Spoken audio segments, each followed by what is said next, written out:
Abakristo benshi basobanukiwe neza kwibuka umunsi w'isabato, ariko ntibasobanukiwe kweza umunsi w'isabato. Itegeko rya kane ntabwo ritubwira gusa kwibuka umunsi w'isabato, ahubwo rinatubwira kuweza. Kandi uyu munsi tugiye kuganira kuri icyo ngicyo. Ni gute mu kuri dushobora kubahiriza umunsi w'Imana? Ni gute dushobora kugira ikimenyetso cy'Imana? Mugumane natwe nshuti kugira ngo ibi tubiganireho. Ibi ntabwo ukwiye kubihomba, kuko twese turifuza kwakira ikimenyetso cy'Imana muri iyi minsi y'imperuka. Ubu tugiye kureba ku ngingo 6 z'umwihariko z'uburyo dushobora kugira ikimenyetso cy'Imana no kwezamo isabato neza. Ingingo ya mbere ni iyi ngiyi: tugomba kwibanda ku Mana. Nshuti zanjye, ku munsi w'isabato ibikorwa byacu n'ibiganiro byacu byose ndetse n'ibitekerezo byacu byose bigomba kwibanda ku Mana gusa. Muri uyu munsi isabato ni umunsi wo kubana n'Imana. Ni umunsi umwe gusa w'umwihariko mu cyumweru uw'Imana yashyize ku ruhande ikawiyegurira kandi ikaweza ku bwacu. Ni muri ubwo buryo igihe tuganira n'inshuti zacu tugomba kurinda ibiganiro byacu kugira ngo tutavuga ku bintu bisanzwe byo mu isi cyangwa iby'akazi twiriwemo mu cyumweru. Ndetse n'ibitekerezo byacu bigomba kuba byibanze ku Mana, cyane cyane muri uyu munsi. Ndifuza kubasangiza isomo rya Bibiliya ritwereka ihame ry'ingenzi cyane ry'uburyo tugomba kweza umunsi w'isabato. Iri somo ndagira ngo muryiteho cyane ubwo turisoma, kuko ritwereka neza amahame mazima yo kubahiriza umunsi w'isabato. Muri Yesaya igice cya 58 ku murongo wa 13 Bibiliya iravuga ngo, nuhindukira ntukandagire isabato ukanga gukora ibyo wishakiye ku munsi wanjye wera, ahubwo ukita isabato umunezero, umunsi wera w'Uwiteka ukawita uw'icyubahiro ukawubaha, ntube icyigenge, ntiwishakire ibyo kwinezeza, ntiwivugire ibyo ushaka ku bwawe, ni ukuzishimira Uwiteka, nanjye nzaguha kurambagira mu mpinga z'igihugu, kandi nzagutungisha gakondo ya sogokuruza Yakobo. Akanwa k'Uwiteka niko kabivuze. Uyu ni umugisha ukomeye kandi ni umugisha w'ingenzi usezeraniwe abazeza isabato nk'uko Imana yabisabye. Ubwo rero nshuti zanjye, ingingo ya mbere ni uko tugomba kwibanda ku Mana gusa muri uyu munsi w'isabato. Ingingo ya kabiri, isabato ni umunsi tugomba kwitabira amateraniro yo kuramya. None mu busanzwe dushobora guterana nk'abizera, ariko nk'uko mubizi hashobora no kubaho ibihe runaka bituma tutabona uko duterana n'abandi, ariko ibyo nabyo ntibiduha uburenganzira bwo gufata isabato uko twishakiye, kubera ko hari uburyo bwinshi buhari bwo guterana kandi tukaramya Imana. Urugero nk'uko turi kubikora uyu mwanya, turi muri gahunda yo kubana n'Imana binyuze mu buryo bw'ikoranabuhanga, kandi turashimira Imana yuko ubu muri kumwe natwe, kubera ko mu gukora gutya wiga iby'Imana ku isabato ni ugukurikiza ibwiriza ry'Imana. Ariko hari n'ubundi buryo butandukanye bwo guterana. Reka turebe icyo Bibiliya ivuga kuri ibi ngibi. Mu Balewi igice cya 23 umurongo wa 3 aravuga ngo, mu minsi 6 aba arimo imirimo igikorwa, ariko wa karindwi ni isabato yo kuruhuka, ni uwo guterana kwera, ntimukagire umurimo wose muwukoraho. Ni isabato y'Uwiteka yo kuziririzwa mu buturo bwanyu bwose. None icyo dushobora kubona hano ni uko isabato yiswe umunsi wo guterana kwera. Mbese guterana mu by'ukuri bivuze iki? Iryo jambo ntitukirikoresha cyane muri kino gihe cyacu, ariko iryo jambo guterana bivuze guhurira hamwe. Ubwo rero Bibiliya iratubwiye ngo isabato igomba kuba umunsi wo guhurira hamwe kandi twaje gusenga. Tugomba kuba turi kuramya Imana turi kumwe. Kandi birenze ibyo, aka niko kari akamenyero ka Yesu. Muri Luka igice cya 4 umurongo wa 16 waranditse ngo, ajya i Nazareti iyo yarerewe, ku munsi w'isabato yinjira mu isinagogi nk'uko yamenyereye, arahagarara ngo asome. Ubwo rero Yesu Kristo we cyitegererezo cyacu, aka niko kari akamenyero ke ka buri gihe, kandi wari umuco we ko ajya guterana ku munsi w'isabato akaramya Imana. None inshuti zanjye, ingingo ya 3 iravuga ngo ku munsi w'isabato tugomba kwirinda gukora imirimo yacu isanzwe. Bibiliya iravuga ngo, wibuke kweza umunsi w'isabato. Mu minsi 6 ujye ukora, aba ari ukoreramo imirimo yawe yose, ariko wa karindwi niwo sabato y'Uwiteka Imana yawe. Ntukagire umurimo wose uwukoraho, wowe ubwawe cyangwa umuhungu wawe cyangwa umukobwa wawe cyangwa umugaragu wawe cyangwa umuja wawe cyangwa itungo ryawe cyangwa umunyamahanga wawe uri iwanyu. Ubwo rero hano dushobora kubona yuko Imana ihamagarira abantu bose kwirinda imirimo isanzwe, ku munsi w'isabato iraduhamagarira twese kuruhuka kuri uyu munsi wera. Ndetse nshuti zanjye, mbega uburyo ari umugisha ukomeye kumenya yuko Imana yaguhaye ikiruhuko kuri uwo munsi. Ibi byatanzwe n'Imana atari nk'itegeko gusa, ahubwo tubwiwe ko ari umunsi uzana umugisha ndetse ugatuma tumererwa neza. Kandi Bibiliya irakomeza ikavuga ngo, mbese umuntu ntaruta intama cyane, nuko rero amategeko ntabuzanya gukora neza ku munsi w'isabato. Matayo 12:12. None icyo dushobora kubona muri iri somo ni uko hari imirimo imwe yemerewe gukorwa ku isabato, ariko ntabwo handitse ko ari imirimo yose. Urugero, imirimo y'ubuvuzi igihe idashobora gukorwa ku wundi munsi, ari nk'ubutabazi bukenewe uwo mwanya, cyangwa se kujya kuzimya inzu iri kugurumana. Ibyo ni ibintu bishobora gukorwa ku isabato, kandi ni imirimo myiza y'ubutabazi. Ubwo ni uburyo bwiza bwo gufasha abandi no gutabara ubuzima. None niyo waba uri umuganga cyangwa ufite undi murimo w'ubutabazi, niba uwo murimo ushobora kuwukora ku yindi minsi, ariko ukabikora ku isabato, uba wishe isabato. Ariko niba ari igikorwa gishobora gukorwa kuri iyo sabato gusa, ndetse kigambiriye gutabara ubuzima bw'umuntu, kikaba kidashobora gukorwa ku wundi munsi, kugikora ntabwo ari ukwica isabato. Kandi urugero twarurebera kuri Yesu. Hari imirimo yagiye akora ku isabato. Yakizaga abantu ku isabato, ariko ntiyabasabaga inyungu, sinacyo yabaga agambiriye. Ubwo rero ntabwo yicaga itegeko ry'Imana. Abafarisayo bamureze ko yica isabato, ariko si byari byo, ahubwo ibyo yari arimo arica gusa yari amategeko y'imigenzo yabo bazirikishije isabato. Ntabwo rero yicaga amategeko y'Imana, ahubwo yerekanaga ko bikurikije itegeko kugirira neza abandi no kubatabara ku isabato. Ibi biratugeza ku ngingo ikurikira. Ni uwuhe murimo wundi wemewe ku isabato? Iyo ni ingingo ya kane ivuga uko tugomba kweza isabato. Iyo ngingo ya kane ni ugukora umurimo w'ivugabutumwa. Bibiliya iravuga ngo, ariko Yesu arabasubiza ati, Data arakora kugeza ubu, nanjye ndakora. Yohana 5:17. Nanone rero, imirimo Yesu yakoraga ni ugukiza no gukora ivugabutumwa ku munsi w'isabato. Bibiliya irakomeza ngo, nimwitondera amategeko yanjye muzaguma mu rukundo rwanjye, nk'uko nanjye nitondeye amategeko ya Data nkaguma mu rukundo rwe.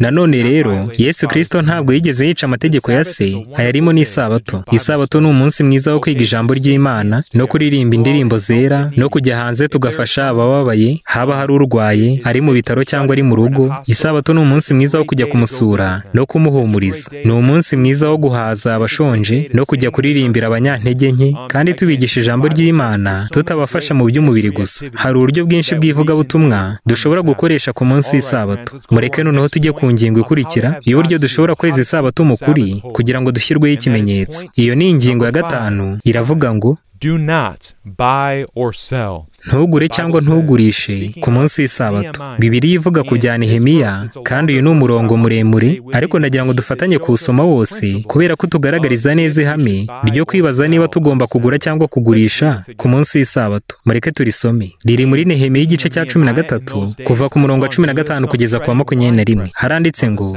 muri iyo minsi mbona i Buyuda abantu bengera mu mivure ku isabato, n'abandi bazana imiba bakayikoreza indogobe zabo.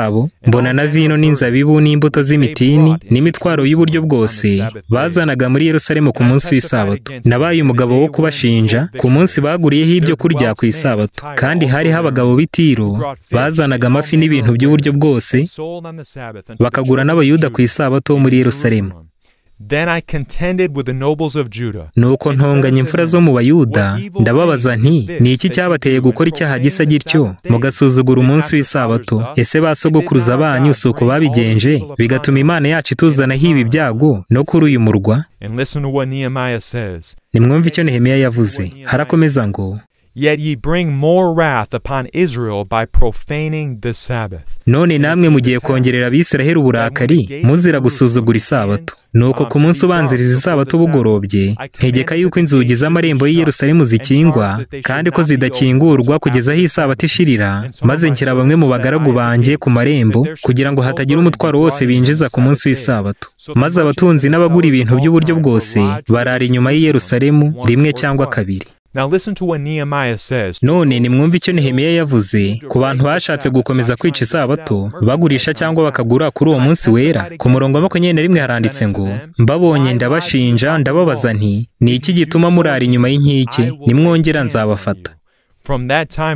Maze uhereye uwo munsi ntiwongera kugaruka ku isabato. And so what we can see is Nehemiah, a prophet of God. None icyo dushobora kubona hano nuko Nehemiya umuhanuzi w'Imana yabifataga nk'ibikomeye cyane igihe abantu bashakaga kugura cyangwa kugurisha ku munsi w'isabato. Mwibuke yuko twamaze kubona ko tutagomba gukora imirimo isanzwe ku isabato. None niba tudashobora gukora, ni ukubera iki twabwira abandi bantu kudukorera kuri uwo munsi? Ntabwo byumvikana. Ubwo rero ntabwo tugomba kwirinda gukora gusa ku munsi w'isabato, tugomba no kwirinda kugura no kugurisha kubera kuko ari uguha umurimo no gukoresha abandi.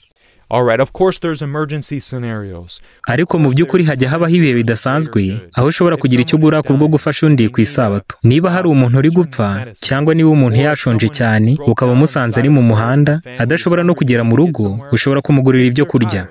Niba hari n'usanze mu muhanda yakoze impanuka cyangwa yahuye n'ikindi kibazo, ushobora kumwishyurira itike. Ibyo ni ibikorwa by'umwihariko, ariko nta cyemewe gukorwa niba gishobora kwirindwa kigakorwa ku wundi munsi nta cyangiritse. Hari umunsi Imana yaduhaye wo kwitegura isabato kugira ngo bitubashishe kwirinda kugura no kugurisha no guteka no gukora iyindi mirimo itari ngombwa ku isabato. And that is Friday. Kandi uwo munsi ni wa gatandatu, vendredi. Bibiliya uwo munsi wa gatandatu iwita umunsi wo kwitegura. Ubwo rero uwo munsi wa gatandatu ni umunsi wo gushyira ibintu byose ku murongo kandi ugatekereza ibyo ukeneye byose ukanabishyira mu bikorwa mbere y'uko isabato itangira, kugira ngo ize byarangiye. Ugakora isuku, ukanateka ibyo uzakoresha ku isabato n'ibindi bikorwa nk'ibyo. Ushobora gushyushya ku isabato mu gihe cy'imbeho, ariko imirimo ushobora kwirinda yose ugomba kuyirinda. Niba ufite ikinyabiziga, ugomba kuba wagishyizemo esanse mbere y'isabato, hamwe n'ibindi bikorwa byose nk'ibyo bikorwa ku munsi wo kwitegura isabato. None ingingo ya gatandatu y'ingenzi yo kweza umunsi w'isabato ni ingingo ivuga ngo umare igihe mu byaremwe. Nshuti zanjye, ibyaremwe ni igihamya kitugaragariza ubushobozi bw'Imana bwo kurema. Ibyaremwe bitwereka ko Imana ari umuremyi, kandi n'isabato ni urwibutso rw'igikorwa cyo kurema cy'Imana. Nimurebe icyo Bibiliya ivuga. Bibiliya iravuga ngo kuko mu minsi itandatu ariyo Uwiteka yaremeyemo ijuru n'isi n'inyanja n'ibirimo byose, akaruhuka ku munsi wa karindwi, nicyo cyatumye Uwiteka umugisha umunsi w'isabato akaweza. Nanone rero isabato ni umunsi mwiza cyane wo kwibuka imbaraga y'Imana yo kurema, tugira igihe runaka tumara mu byaremwe. Mu badukurikiye uyu mwanya, niba kino kintu mujya mukibuka, by'umwihariko ku munsi w'isabato mubitubwire.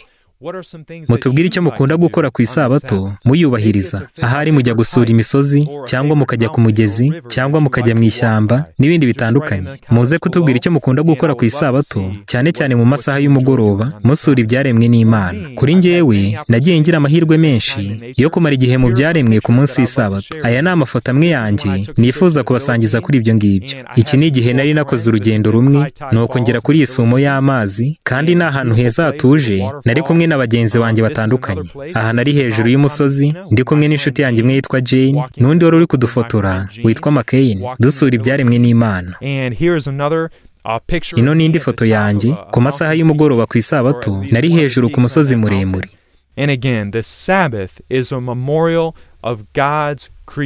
Nanone rero isabato ni urwibutso rwo kwibuka irema ryakozwe n'Imana. Uyu ni umunsi mwiza cyane w'igitangaza tugomba kugira n'igihe cyo kujya mu byaremwe. None rero nshuti zanjye, ndiringira yuko mubonye neza ko isabato atari umutwaro, kuko Imana yaduhaye umunsi w'isabato ngo itubere umunezero ndetse n'umugisha. Iri ntabwo ari itegeko gusa, nubwo ari itegeko ndetse n'itegeko rikomeye, kuko abitondera amategeko yose y'Imana gusa aribo bazajya mu ijuru. Ariko kandi uyu ni umugisha w'agatangaza, kuko Imana yaduhaye umunsi w'ikiruhuko, ukaba ari randevu ihoraho twahawe n'Imana. None njyewe ku giti cyanjye ntabwo iteka ryose nahoze nzi isabato.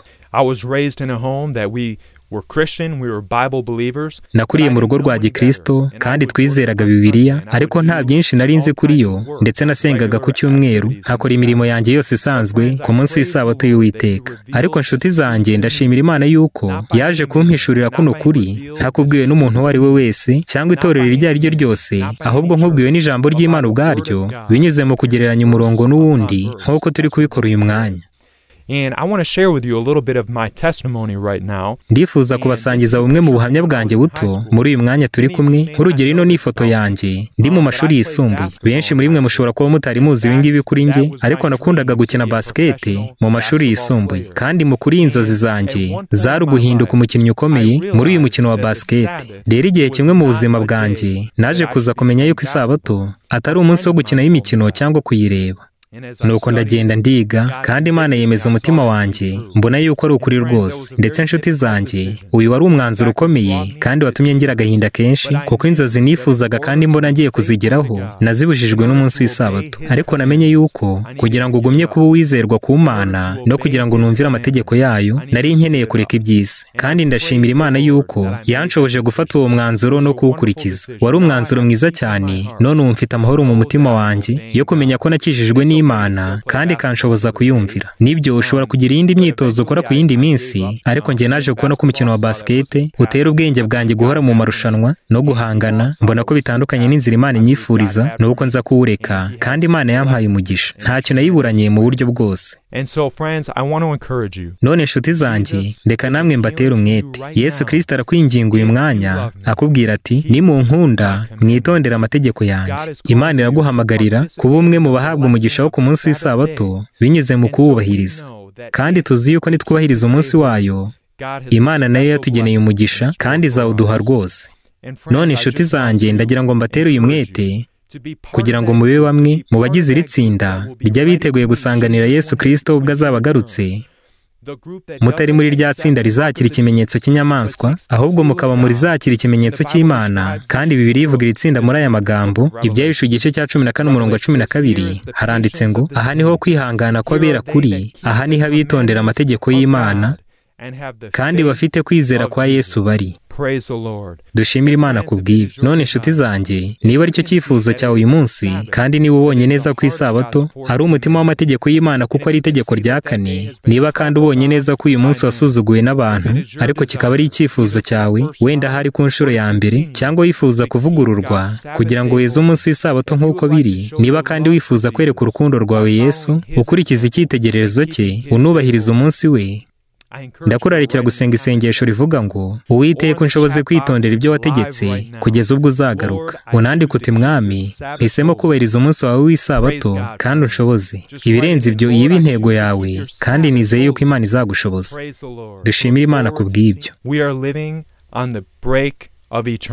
Tugeze ku nkengero zo guhabwa ubugingo buhoraho, kandi tugeze ku nkombe za Yorodani, na Yesu Kristo agiye kugaruka vuba cyane. Kandi muri iki gihe cy'imperuka hagomba kuboneka amatsinda abiri gusa. Ni itsinda rimwe ry'abafite ikimenyetso cy'inyamaswa ndetse n'iry'abafite ikimenyetso cy'Imana. Kandi inshuti yanjye, ndagukangurira cyane guhitamo Yesu Kristo uyu munsi. Uwo nguwo ugira umwanzuro wawe, guhitamo Kristo uyu munsi, kandi ntukunde ko ari ikintu na kimwe mu isi cyaba hagati yawe n'umucunguzi wawe, kubera ko agiye kugaruka vuba. Kandi ndifuza ko buri wese muri mwe, kimwe nanjye, twakira ikimenyetso cy'Imana muri no minsi y'imperuka. Nanone kandi dukomeze guhanga amaso Yesu, we nkomoko y'ukwizera kwacu, ari nawo gusohoza.